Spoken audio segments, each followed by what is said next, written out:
How to fix VPN not working on iPhone.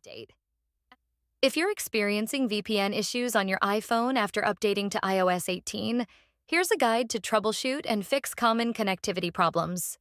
First, make sure your iPhone has a stable internet connection by opening Safari and loading a website. Then, restart the VPN app by closing it completely and reopening it, as this can resolve minor glitches. It's also essential to keep the VPN app updated to ensure compatibility with iOS 18. Visit the App Store to check for any available updates. Try disconnecting and reconnecting to the VPN server, or switch to a different server location to see if that helps. If issues persist, restarting your iPhone can often resolve connectivity problems.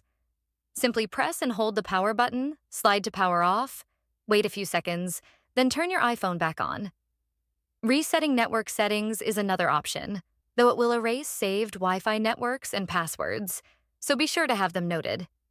To reset, go to Settings, General, Transfer, or Reset iPhone. Reset network settings.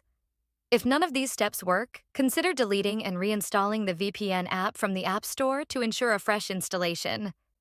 You may also want to check your VPN app's protocol settings. Switching protocols like OpenVPN or IKEV2 can sometimes resolve issues. Additionally, disabling the private Wi-Fi address setting, which can interfere with VPN connections, might help. To do this, go to Settings, Wi-Fi, tap the I next to your network, and toggle off private address.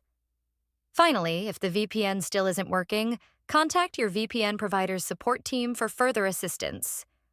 Following these steps should help restore VPN functionality on your iPhone with iOS 18. I hope this video helped you out. If it did, please hit that like button and consider subscribing for more tech tips and fixes. Thanks for watching.